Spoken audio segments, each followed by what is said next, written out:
Well, one of the things that we want to cover on this video today is something, we're going to do something a little ambitious. I actually saw a commercial this morning, and the commercial was about person, I don't remember what the guy's name was in the commercial, but the guy was giving an example of how an annuity would serve the purposes of somebody in retirement.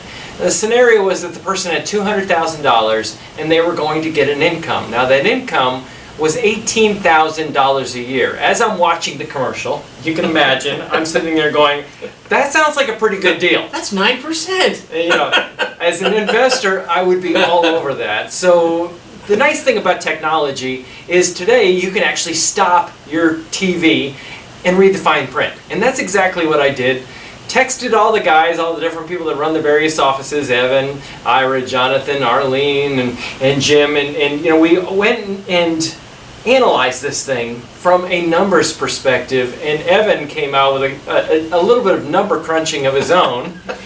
And then I got creative and said, hey, let's get some chips out, some poker chips out, and let's explain this visually to people. So let's walk through. What is this? And I think what I said is, never give a couple of geeks some free time on a Friday morning. That's the truth. That is the truth. And we went to work on Excel. So yeah, you know, this is a great job. What we're going to do is we're going to compare this annuity to what if we had actually done this with a 50% stock, 50% bond portfolio. The 50% stocks would be in large companies, large value, small value, international large, international small, bonds anywhere from cash to 5-year bond, intermediate bond, high grade investment grade bonds and government bonds.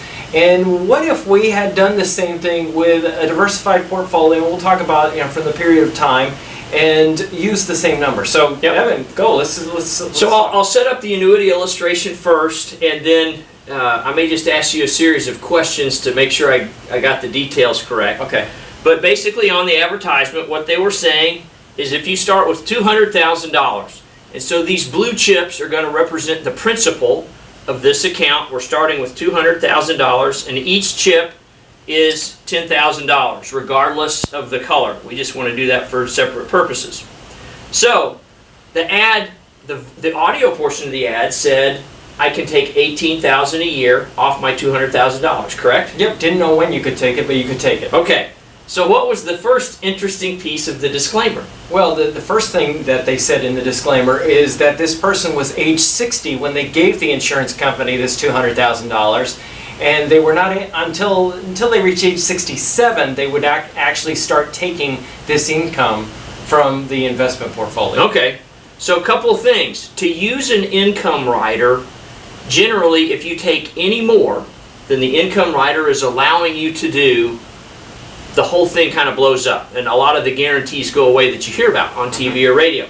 So for right now, I'm going to say I just gave the $200,000 to the insurance company. Put it in his pocket. And that's why their buildings are so big. Okay, their buildings are bigger than my house. And how many years did he not get income?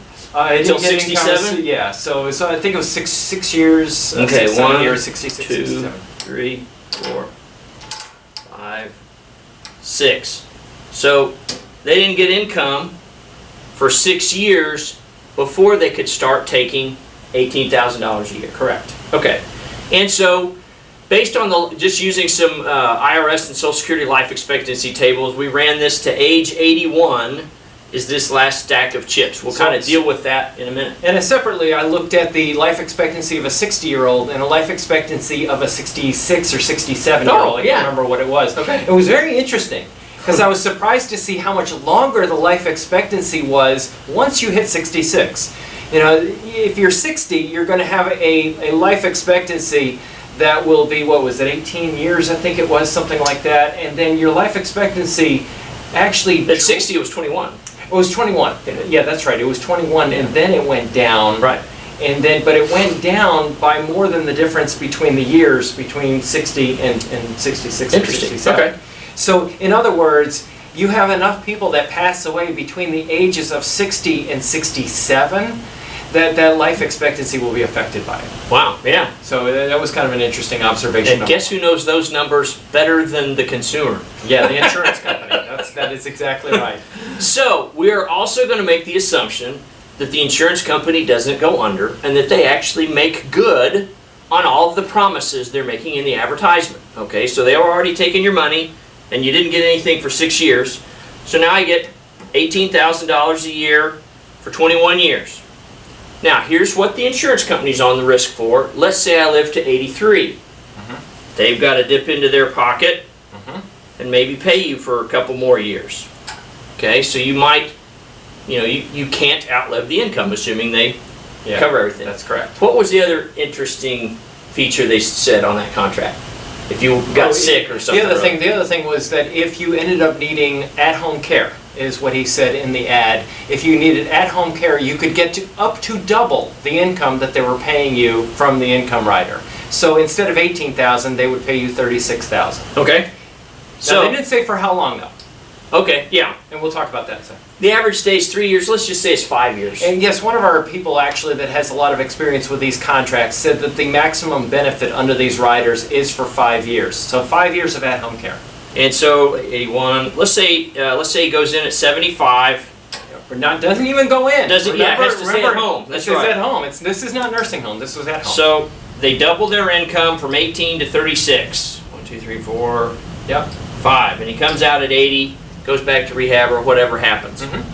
So that's the insurance contract or the annuity contract illustration, assuming the consumer, the investor, never changes anything or tries to take 3 chips this year. All you get is 2 chips. Yeah, you try to take 3 chips, all bets off.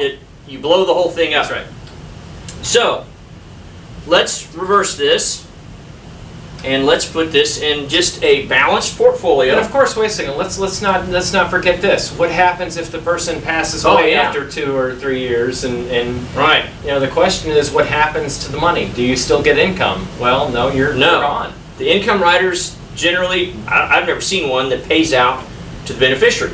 So if you had taken out, say, I don't want to remove all my chips. Say I'd taken, $100 grand. Your heirs would probably just get $100,000. And by the way, this is why the insurance company is willing to pay you past life expectancy, because they know that some people are not going to live to life expectancy. Yeah. So let's assume we take a 50% balanced mix. And we'll illustrate some good market years and some bad market years just to show you. But here's our $200,000 again.